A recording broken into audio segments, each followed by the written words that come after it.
नमस्कार. प्रकाश ऑन बेसिक्सवर आपलं स्वागत आहे. मी प्रकाश जोग. विश्वाचा मूळ आधार म्हणजे ऊर्जा आणि मॅटर म्हणजे पदार्थ.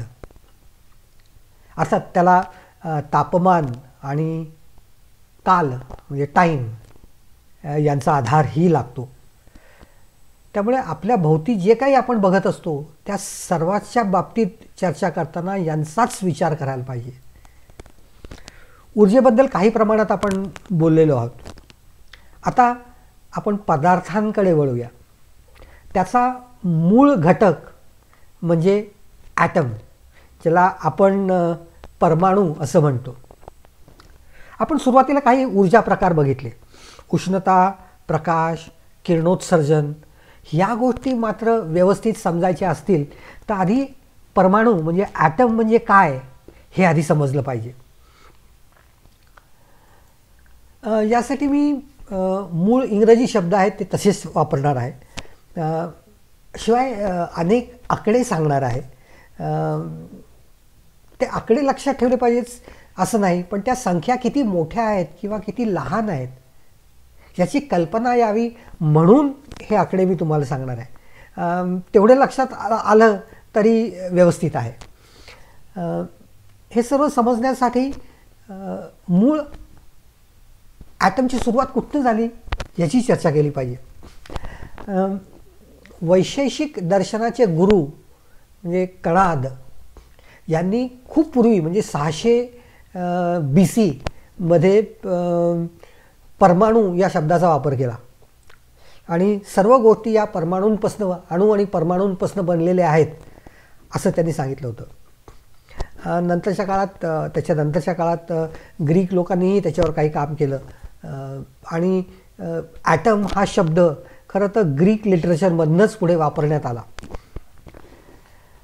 जवळपास 1800च्या नंतर किंवा त्याच्या थोडंसं आधी अनेक वैज्ञानिकांनी अनेक सुरेख प्रयोग केले आणि डाल्टन किंवा J Thomson, Rutherford, bore, Sommerfeld यांनी हे प्रयोग आणि त्यांना समजण्यासाठी म्हणूनची असलेली काही तत्त्व यांच्या संकल्पना या त्यांनी पुढे मांडल्या आणि आज ॲटम्सबद्दल आपल्या ज्या कल्पना आहेत त्या या सर्वाचा आधार या लोकांनी मांडलेल्या मतांवर आहे. अर्थात आज प्रगती खूप पुढे झालेली आहे, पण तो क्वांटम मेकॅनिक्स आणि बाकीचा भाग आहे, तर ते न समजायला आत्ता या सुरुवातीच्या काळात कठीण आहे. म्हणून मी आधीचे मूळ संकल्पना ज्या आहेत त्यांच्याकडे वळणार आहे. त्यातले प्रयोग अतिशय छान आहेत, पण ते प्रयोग आज त्याची चर्चा नाही. मुळात ॲटम म्हणजे काय याच्याकडे आपण वळूया. ॲटमचे मुळात 2 भाग असतात. मधला भाग त्याला न्यूक्लियस असं म्हटलं जातं आणि हा पॉझिटिव्ह असतो आणि त्याच्याभोवती फिरणारे इलेक्ट्रॉन्स हे निगेटिव्ह असतात.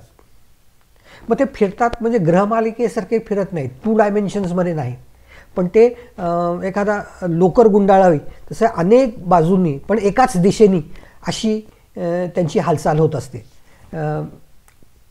खूप जास्ती प्रमाणात ही हालचाल होत असते. मुळात न्यूक्लियसमध्ये प्रोटॉन्स असतात, ते पॉझिटिव्ह असतात आणि न्यूट्रॉन्स असतात जे इलेक्ट्रिकली न्यूट्रल असतात. जितके प्रोटॉन्स असतील तितकेच निगेटिव्ह इलेक्ट्रॉन्स भोवती फिरत असतात, विविध कक्षांमध्ये फिरत असतात. हायड्रोजनमध्ये एकच प्रोटॉन असतो, कार्बनमध्ये 12 असतात, ऑक्सिजनमध्ये 12 न्यूट्रॉन्स प्लस प्रोटॉन्स असतात. ऑक्सिजनमध्ये न्यूट्रॉन्स प्लस प्रोटॉन्सची संख्या ही 16 असते. त्यातले 8 प्रोटॉन्स असतात आणि 8 न्यूट्रॉन्स असतात. कार्बनमध्ये 6 प्रोटॉन्स असतात. त्यामुळे नॅचरली कार्बनच्या भोवती 6 इलेक्ट्रॉन्स असतात, ऑक्सिजनच्या भोवती 8 इलेक्ट्रॉन्स असतात, हायड्रोजनच्या भोवती एकच इलेक्ट्रॉन फिरत असतो. अशा पद्धतीने अनेक प्रकारचे ॲटम्स तयार होत असतात. एलिमेंट्स म्हणजे मूलद्रव्य ह्यांची जी नावं दिली जातात ती किती प्रोटॉन्स आहेत, त्याची संख्या किती आहे, त्याला ॲटॉमिक नंबर असं म्हटलं जातं. त्याच्यावरनं हे नाव ठरतं. आणि मग एकूण न्यूट्रॉन्स प्लस प्रोटॉन्स किती आहेत यांची संख्या महत्त्वाची असते. जसं जसं संख्या ही वाढत जाईल ॲटॉमिक नंबरची, म्हणजे 1 2 3 4 5 6 प्रोटॉन्स वाढत जातील, तसं तसं न्यूट्रॉनची संख्याही वाढत जाते. 20 पर्यंत प्रोटॉन्स आणि न्यूट्रॉन्सची संख्या सारखी असते, पण 20च्या पुढे सर्व स्थिती स्थिर राहण्यासाठी न्यूट्रॉन्सच्या संख्येत जास्ती प्रमाणात वाढ व्हायला लागते. आणि मग ती वाढत वाढत आपण लेडपर्यंत पोचलो. लेड म्हणजे PB जास्त, तर त्याच्यात 82 प्रोटॉन्स असतात आणि 207 न्यूट्रॉन्स असतात. म्हणजे संख्या किती वाढली आहे ते बघा. नॅचरली त्याच्याभोवती 82 इलेक्ट्रॉन्सही बाहेर फिरत असतात. युरेनियमसारखा एखादा ॲटम घेतला तर त्याच्यात 92 प्रोटॉन्स असतात. लेडच्या पुढचे सर्व हे रेडिओ ॲक्टिव्ह असतात. 92 प्रोटॉन्स आणि 238 न्यूट्रॉन्स. पण काही वेळेस 235ही असू शकतात, काही वेळेस 237ही असू शकतात. जेव्हा न्यूट्रॉन्सची संख्या वेगळी असते अशा प्रकारच्या ॲटम्सना आयसोटोप्स असं म्हटलं जातं. आपण काही आयसोटोप्सची नावं ऐकतो बरेच वेळा. ओझोन हा ऑक्सिजनचा आयसोटोप आहे. कार्बन 12 चा आयसोटोप हा कार्बन 14 आहे. युरेनियम 235 238 तर आपण ऐकतोच नेहमी. तर ते युरेनियमचा वापर कसा करायचा ह्याची चर्चा आपण नंतर करणारच आहोत. फ्लोरीनचेही असतात, क्लोरीनचे आयसोटोप्स असतात. अशा अनेक गोष्टींचे आयसोटोप्स असू शकतात. पण मुळात ही जी रचना आहे प्रोटॉन्सच्या संख्येची, याची चर्चा खूप पूर्वी मेंडेलीव्ह नावाच्या एका शास्त्रज्ञाने केली आणि त्यांनी यांना सगळ्यांना एक रचना, त्याला पिरियॉडिक टेबल असं म्हटलं जातं, त्यांनी केलेली रचनानंतर सुधारित करण्यात आली आणि आता जे आहे ते मॉडर्न पिरियॉडिक टेबलमध्ये ह्या सर्व ॲटम्स आणि एलिमेंट्सची नावं, त्यांच्या संख्या वगैरेची माहिती दिलेली असते. ती असते एवढंच माहिती असलं तरी खूप आहे. मग हा इलेक्ट्रॉन गोल का फिरतो? तर निगेटिव्ह इलेक्ट्रॉन आणि पॉझिटिव्ह न्यूक्लियस यांच्यामधला इलेक्ट्रोस्टॅटिक फोर्स जो असतो त्याचा परिणाम म्हणून, आणि इलेक्ट्रॉनला स्वतःचा वेग असल्यामुळे तो त्याच्याभोवती, चंद्राला स्वतःचा वेग आहे पण गुरुत्वाकर्षणामुळे चंद्र हा पृथ्वीच्या भोवती फिरत असतो. इथे इलेक्ट्रोस्टॅटिक फोर्समुळे इलेक्ट्रॉन फिरत असतो. ग्रॅव्हिटेशनल फोर्स नसतो का तिथे? असतो ना, पण तो ग्रॅव्हिटेशनल फोर्स खूप नगण्य असतो. फोर्सेसचे मुळात 4 प्रकार आहेत हे आपण लक्षात घेतलं पाहिजे. त्यांच्या खूप जास्तीची माहिती मी नंतर सांगणारच आहे, पण आत्ता आपण असं लक्षात घेऊ की यातला सगळ्यात कमी ताकदीचा म्हणजे ग्रॅव्हिटेशनल फोर्स.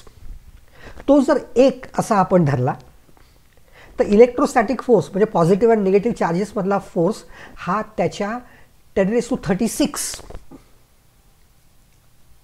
म्हणजे 1 त्याच्यावर 36 शून्य टाकली तर जो आकडा होईल तितके पट जास्ती फोर्स असतो. कुठे?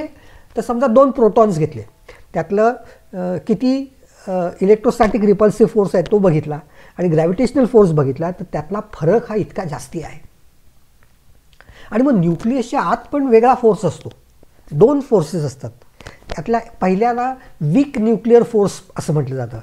तो ग्रॅव्हिटेशनल फोर्सच्या 10⁻31 टाइम्स मोठा असतो.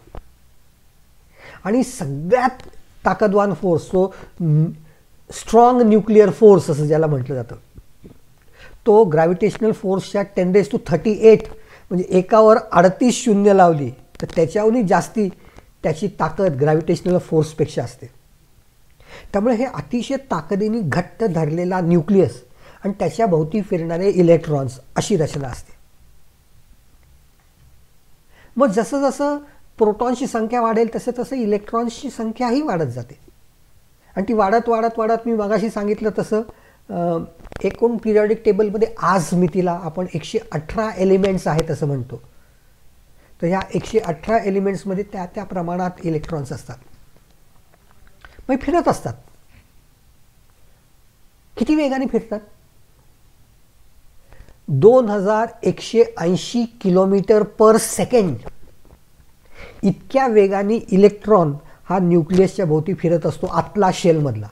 तो बाहेर गेला की त्याचा वेग थोडासा कमी होतो आणि त्याच्या बाहेर गेला की वेग कमी होतो, त्यामुळे त्याची ऊर्जाही कमी होत जाते. आणि मग साईज किती असतो तर त्याचाही अंदाज आपण घेतला पाहिजे. ॲटमचा साईज हा जवळपास 1हून थोडासा जास्ती अशा अँगस्ट्रॉम या एककात किंवा युनिटमध्ये मोजला जातो. आणि न्यूक्लियसचा साईज हा फर्मी या एककात मोजला जातो. अँगस्ट्रॉम हा 10⁻⁻10 म्हणजे 1 मीटरचे जर 10 अब्ज भाग केले तर 1 भाग म्हणजे 1 अँगस्ट्रॉम. आणि जर 1 मीटरचे 1,00,000 अब्ज भाग पाडले तर 1 भाग म्हणजे 1 फर्मी इतका लहान असतो. मिलीमीटर म्हणजे फक्त 10⁻³ इथपर्यंत आपण पोचलो आहोत. 10⁻⁶ म्हणजे मायक्रॉन, 10⁻10 म्हणजे अँगस्ट्रॉम आणि 10⁻15 म्हणजे फर्मी. म्हणजे तो किती लहान ॲटम असतो हे लक्षात घ्या. आणि ॲटमचा न्यूक्लियस हा फर्मीमध्ये आणि ॲटम अँगस्ट्रॉममध्ये म्हणजे यांच्यातला फरक 10⁵ इतका आहे. म्हणजे 1,00,000. आकडे समजण्यापेक्षा आपण अंतरांच्या बाबतीत विचार करू. आपण समजा एक गोटी घेतली, तो म्हणजे न्यूक्लियस, तो इथे पुण्यात ठेवला आणि 100 किलोमीटर लांब मी गेलो आणि तिथे एक बॉल बेअरिंग ठेवला आणि तो जर गोल गोल फिरवला इतक्या जास्ती वेगात, तर हे जे अंतर आहे ते प्रमाण हे न्यूक्लियस आणि इलेक्ट्रॉन यांच्यामधल्या अंतराचं आहे. आणि जेव्हा इलेक्ट्रॉन दुसऱ्या कक्षेत जातो तेव्हा त्याचं अंतर चौपट वाढतं. जर तो तिसऱ्या कक्षेत गेला तर अंतर 9 पट वाढतं. तो जर चौथ्या कक्षेत गेला तर अंतर 16 पट वाढतं. अर्थात चार्ज आतला जर वाढत गेला तर त्याच्यावर आणखीन अट्रॅक्टिव्ह फोर्सेस पण येतात, पण त्याचा विचार आत्ता करण्याची जरूर नाही. आणि मग तो किती वेळा फिरतो, इतका लहान न्यूक्लियस असेल तर, इतक्या जास्ती अंतरावर असेल तर वेगळी गोष्ट आहे, पण मुळातच लहान असेल तर तो किती वेळा फिरतो. मग त्याचंही गणित आणि मोजमाप केलेलं आहे. आणि याची किंमत ही 6.5 × 10⁻15 रोटेशन्स पर मिनिट म्हणजे 1 कोटी अब्ज प्रदक्षिणा एका सेकंदात 1 इलेक्ट्रॉन असा घालत असतो न्यूक्लियस भोवती. असा 1 इलेक्ट्रॉन नसतो, कितीतरी इलेक्ट्रॉन्स असतात. पण मग तो एका प्लेनमध्ये असतो का? नाही. तर लोकरीचा गुंडाळावा तसा असा सर्व दिशांनी असा तो गुंडाळलेला असतो. आणि तो किती बघा, 1 कोटी अब्ज प्रदक्षिणा अशा होत आहेत. तो कुठे इलेक्ट्रॉन ठरणार कसं? मग त्याच्यासाठी म्हणून त्याला इलेक्ट्रॉन इथे असण्याची शक्यता आहे असं गृहीतक मानलं जातं आणि त्याला प्रॉबॅबिलिटी असं म्हटलं जातं. आणि त्याची शक्यता ही प्रॉबॅबिलिटी डेन्सिटी या शब्दात वापरली जाते. मग तो कुठेतरी इथे आहे बाबा एवढंच आपल्याला समजू शकतं. मग त्याचा पुढचा शेल, त्याच्या पुढचा शेल, असे अनेक शेल्स असतात आणि मध्ये काहीही नसतं. लक्षात घ्या, इथे गोटी 100 किलोमीटरवर एक बॉल बेअरिंग असा तो फिरतोय आणि मध्ये काहीच नाही. मग आपल्याकडे आपण जे म्हणतो की विश्व हे मिथ्या आहे, काहीही नाही, हे खरं तर तसंच नाही आहे का? नाही, तसं नाही आहे. याचं कारण असं की जर तो इलेक्ट्रॉन असा जर इतका वेगात फिरत असेल आणि 1 इलेक्ट्रॉन आणि त्याच्या पलीकडच्या बाहेरचा भाग याच्यात इलेक्ट्रोस्टॅटिक फोर्सेस असतात. एका ॲटमचे इलेक्ट्रॉन्स आणि दुसऱ्या ॲटमचे इलेक्ट्रॉन्स हे एकमेकांना रिपेल करतात किंवा लांब जातात आणि त्यातली ताकद ही ग्रॅव्हिटेशनल फोर्सपेक्षा 10⁻34 इतकी जास्ती आहे. 10⁻36 इतकी जास्ती असते. त्यामुळे याचा परिणाम म्हणून सर्व तो शेल एकमेकांना असे रिपेल करत असतात. नाहीतर मग मी जमिनीवर उभा राहिलो की जमिनीच्या आरपार गेलो पाहिजे पृथ्वीच्या मध्यापर्यंत, तसं होत नाही. मी दोन बोटं जरी एकमेकांना टेकवली तरी त्यातले इलेक्ट्रॉन्स आणि ह्यातले इलेक्ट्रॉन्स हे एकमेकांवर बल लावून एकमेकांपासून लांब जाण्याचा प्रयत्न करत असतात. त्याचा परिणाम म्हणून आपल्याला तो दाबाची जाणीव होते. अशा पद्धतीने रचना केली जाते. आणि मग धातूंमध्ये हा दाब जास्ती असतो. धातूंमध्ये त्याचं काठिण्य किंवा हार्डनेस हा जास्ती असतो. त्याची चर्चा आपण नंतर कधीतरी करू. ह्याचा परिणाम असा होतो की अनेक शेल्समध्ये हे इलेक्ट्रॉन्स पसरलेले असतात. अर्थात आणखीन एक गोष्ट होते, इलेक्ट्रॉन जसा जसा लांब जाईल तसं तसं त्याची ऊर्जा घट्ट धरून ठेवण्याची न्यूक्लियसला ती कमी होत जाते. आणि ती मोजण्यासाठी इलेक्ट्रॉन वोल्ट हे एकक वापरलं जातं. सध्या त्याची चर्चा करायची जरूर नाही, पण अगदी आतला इलेक्ट्रॉन असेल तो अगदी घट्टपणे बांधलेला असतो. त्याची बाइंडिंग एनर्जी ही 13.54 इलेक्ट्रॉन वोल्ट इतकी असते. दुसऱ्या ऑर्बिटमध्ये गेला की 1/4, तिसऱ्यामध्ये गेला की 1/9, चौथ्यात गेला की 1/16 पट, म्हणजे स्क्वेअरच्या प्रपोर्शनमध्ये कमी होत जाते. याचा अर्थ असा होतो की 5-6 ऑर्बिट नंतर हा इलेक्ट्रॉन फार घट्टपणे न्यूक्लियसला बांधलेला नसतो. अगदी बाहेरचे जे इलेक्ट्रॉन्स असतात त्यांना एक वेगळं नाव असतं आणि त्यांना व्हेलन्स इलेक्ट्रॉन्स असं म्हटलं जातं. सर्व संयुग तयार होताना हेच इलेक्ट्रॉन्स एकमेकांना जोडले जातात किंवा एका ठिकाणाहून दुसरीकडे जातात. जेव्हा प्रकाश किरण बाहेर पडतात किंवा उष्णता बाहेर पडते तेव्हा हेच इलेक्ट्रॉन्स वरच्या किंवा खालच्या पातळीवर जातात. हे असे बाहेरचे इलेक्ट्रॉन्स जे असतात हे व्हेलन्स इलेक्ट्रॉन्स असतात. आणि या इलेक्ट्रॉन्समध्येही काही इलेक्ट्रॉन्सना आणखीन जास्त ऊर्जा असते. त्यामुळे ते स्वतःच्या ॲटमला चिकटून न बसता आपल्यासारख्या 4-5 ॲटम्सना मिळून चिकटलेले असतात. आणि अशा इलेक्ट्रॉन्सना कंडक्शन इलेक्ट्रॉन्स असं म्हटलं जातं. आपण विजेबद्दल बोललो होतो. जेव्हा वीज प्रवाह वाहतो तेव्हा हे अगदी बाहेरचे जे कंडक्शन इलेक्ट्रॉन्स आहेत ते वाहतात. आतले इलेक्ट्रॉन्स, आतला न्यूक्लियस, बाकीचं मटेरियल ते तसंच्या तसं असतं. फक्त हे बाहेरचे मोकळे झालेले जे इलेक्ट्रॉन्स आहेत ते इकडनं तिकडे भटकतात व्होल्टेज लावल्यानंतर. त्यांना कंडक्शन इलेक्ट्रॉन्स असं म्हटलं जातं. मग हे ॲटम्स मी सांगितलं तसं अशा पद्धतीचे ॲटम्स असतात. विश्व जेव्हा सुरू झालं तेव्हा विश्वाच्या सुरुवातीला हायड्रोजन आणि हेलियम असे 2 ॲटम्स तयार झाले. आधी त्यांचे न्यूक्लियाय आणि मग ॲटम्स तयार झाले. आणि मग ऑक्सिजन जो आपण बघतो तो त्याच्यानंतर. त्या ऑक्सिजनमध्ये एकच ॲटम नसतो, तर ते एकमेकांना जोडून 2 ॲटम्स असतात ऑक्सिजनचे. त्याला म्हणून तो O2 किंवा ऑक्सिजनचा मॉलिक्यूल असं त्याला म्हटलं जातं. ॲटम स्वतः एकटा राहू शकत नाही धातू सोडून. त्यामुळे ते जर एकमेकांना जोडून स्थिर झाले तर त्यांना मॉलिक्यूल असं म्हटलं जातं. एक कार्बनचा ॲटम आणि 2 ऑक्सिजनचे ॲटम जर जोडले गेले तर त्याचा कार्बन डायऑक्साईड म्हणजे एकूण 3 ॲटम्स त्यांचा कार्बन डायऑक्साईडचा मॉलिक्यूल तयार होतो. एक नायट्रोजनचा ॲटम 3 हायड्रोजनचे ॲटम एकमेकांना जोडून म्हणजे चौघांचं जोडून एक कडबोळं केलं तर जो तयार होतो तो अमोनियाचा मॉलिक्यूल. आणि एक कार्बन आणि त्याच्याभोवती 4 हायड्रोजन जोडले तर तो मिथेन नावाचा गॅस तयार होतो.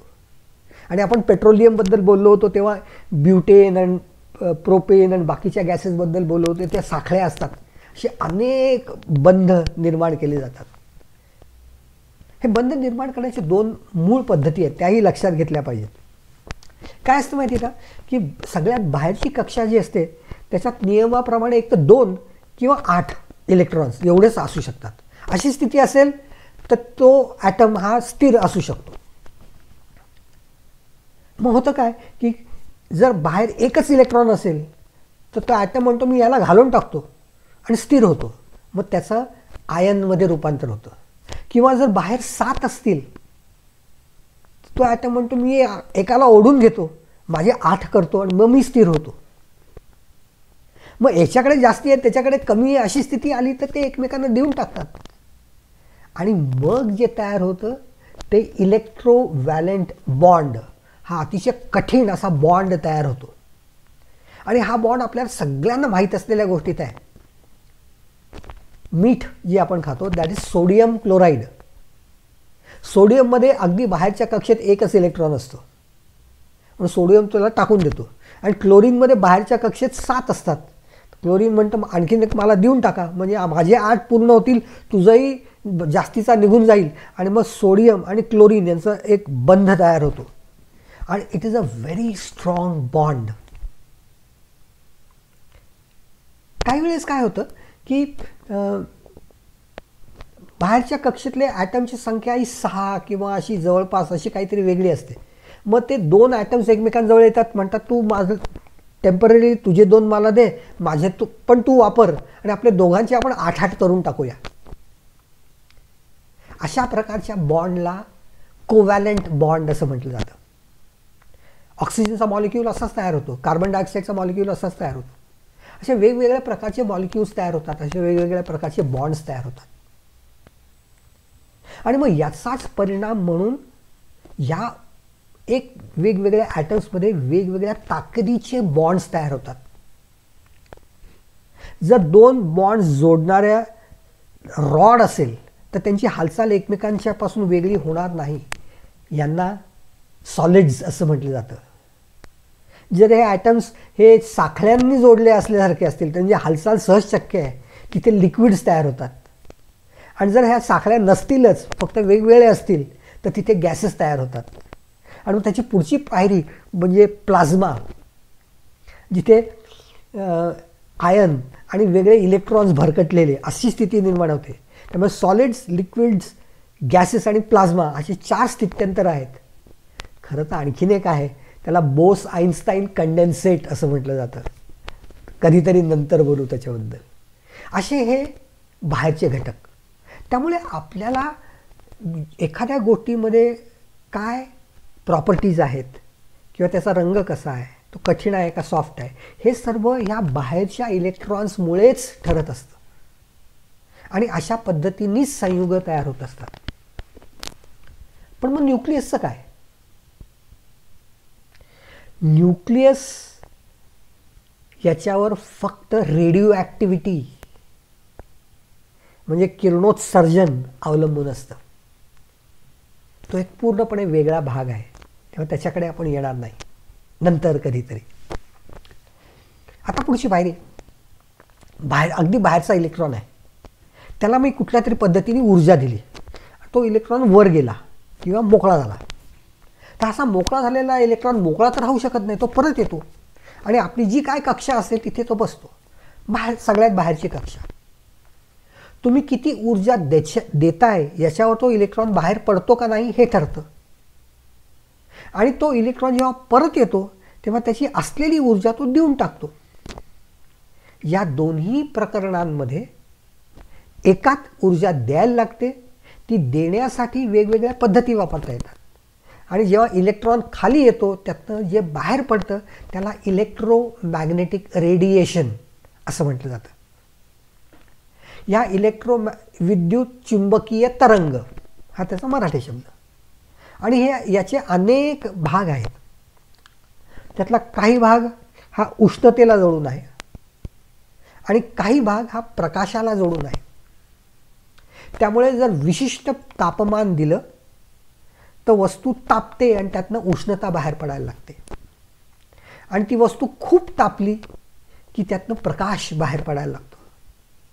आणि ही प्रक्रिया ही फक्त त्या वरच्या इलेक्ट्रॉनच्या ट्रान्झिशन्स म्हणजे वर खाली जाण्यामुळे होत असते. हे इलेक्ट्रोमॅग्नेटिक रेडिएशन काय आहे हे अतिशय महत्त्वाचं आहे, त्याची चर्चा आपण पुढच्या वेळेस करूया. पण प्रकाश कसा बाहेर पडतो ह्याची जाणीव आपण टंगस्टन फिलामेंटच्या बद्दल चर्चा केली होती विजेच्या वेळेस. तेव्हा मी सांगितलं होतं की टंगस्टन धातूमधनं जर वीज प्रवाह धाडला तर वीज प्रवाहामुळे टंगस्टन धातू तापतो आणि तो एका विशिष्ट तापमानाला गेला की त्यातनं प्रकाश किरण बाहेर पडायला लागतात. कारण आतले इलेक्ट्रॉन्स वर जातात, वर राहता येत नाही, खाली येतात, खाली येताना त्यातनं बाहेर पडतात ते प्रकाश किरण ह्या उजेडाच्या स्वरूपात आपल्याला दिसतात. त्यामुळे उष्णता काय किंवा प्रकाश किरण काय किंवा मॅग्नेटिझम काय या सर्वांचा मूळ गाभा या ॲटम्स आणि त्यातल्या इलेक्ट्रॉन्सच्या ट्रान्झिशनमध्ये आहे. आपल्याला या अनेक गोष्टी जर समजावून घ्यायच्या असतील तर हा ॲटम कसा आहे हे आपल्याला लक्षात आलं पाहिजे. त्याच्यावरचे प्रयोगही अतिशय छान आहेत. कारण मगाशी मी सांगितलं की इलेक्ट्रॉनचा चार्ज हा 1.6 × 10⁻⁹ कूलम इतका असतो. हे मोजलं कसं हो? त्याच्यासाठी मिलिकन नावाच्या माणसाने एक प्रयोग केला, मिलिकन्स ऑइल ड्रॉप मेथड. आणि प्रयोग कसे केले असतील 100-1 वर्षापूर्वी, ज्याच्यात 0.00000000000016 इतका चार्ज, इतकं कमी मोजमाप कसं केलं असेल, किंवा 10⁻31 किलोग्रॅम्स हे वजन कसं केलं असेल. हे सर्व प्रयोग फार छान आहेत, पण त्याची चर्चा आज नाही. पण हे छान प्रयोग कधीतरी याची चर्चा आपण करूया. असे हे 118 एलिमेंट्स आणि त्यांचे ॲटम्स. आपलं जेनेटिक कोड जे आहे त्याच्यातही आपले जीन्स जे आहेत त्याच्यातही वेगवेगळे ॲटम्स असतात. हेमोग्लोबिनमध्ये ॲटम्स असतात, शरीराच्या प्रत्येक भागात ॲटम्स असतात. या सर्वात या ॲटम्सची रचना असते, वेगवेगळ्या पद्धतीने असते. या ॲटम्स आहेत तसे स्थिर राहत नाहीत. कधीकधी ते एकमेकांभोवती फिरतात, कधीकधी ते व्हायब्रेट होतात, कधीकधी त्यातलं अंतर कमी जास्ती होत असतं. जर अंतर कमी जास्ती झालं तर आकारमान वाढायला लागतं, आणि ते गोठलं आणि हालचाल कमी झाली तर ते आकार कमी व्हायला लागतो. ह्या तापमानातल्या गोष्टी आहेत, त्याची चर्चा आपल्याला करायचीच आहे. त्यामुळे आपल्या भोवती दिसणाऱ्या अनेक गोष्टींचा संबंध या ॲटम्सशी आहे, व्हॅलेन्स इलेक्ट्रॉन्सशी आहे, कंडक्शन इलेक्ट्रॉन्सशी आहे. आणि हे इलेक्ट्रॉन्स कसे वाहून जातात, कसे शेअर केले जातात, कसे ट्रान्सफर केले जातात, त्याच्यावर त्याच्या रासायनिक आणि बाकीचे गुणधर्म अवलंबून असतात. या सर्वाची चर्चा करत असताना हे ॲटम्स बघणं शक्य आहे का? कोणी बघितलं कोणी? तर त्याच्यासाठी वेगळ्या पद्धती आहेत, आणि त्या पद्धतींचीही चर्चा आपण नंतर कधीतरी करूया. इलेक्ट्रॉन्सचा वापर करून इलेक्ट्रॉन मायक्रोस्कोप्स तयार केले जातात. अगदी लहान मॉलिक्युल्सची रचना बघता येणं शक्य आहे, आणि तो सर्व प्रकाश किरणांचा आणि त्याच्या ॲप्लिकेशनचा भाग आहे. असा हा ॲटम सगळ्याचा मूलभूत आधार, आपल्या शरीराचा, आपल्या भोवतीच्या गोष्टींचा, ब्लॅक होल्सपासनं मायक्रॉन्सच्या साईजच्या कीटकांपर्यंत सगळ्यांमध्ये ॲटम्स असतात, आणि त्यांच्या जोडून तयार होतात ते मॉलिक्युल्स असतात. असा हा ॲटम. मी जे काय सांगितलं ते तुम्हाला जर आवडले असेल तर या चॅनलला लाईक करा, सबस्क्राईब करा. तुम्हाला जमलं त्या ॲटम्सबद्दल आणखी थोडीशी माहिती आपल्याला मिळते का हे बघा, वाचून बघा, किती इंटरेस्टिंग आहे तेही लक्षात घ्या. आणि मग ह्याचा परिणाम म्हणून जो होतो ती उष्णता आणि प्रकाश यांची चर्चा आपल्याला करायची आहे, पण ती पुढच्या वेळेस. आणि त्याच्या आधी इलेक्ट्रोमॅग्नेटिक रेडिएशनचीही चर्चा करायची जरूर आहे. त्याच्यासाठी आणखीन 15 दिवसांनी भेटूया. तोपर्यंत नमस्कार.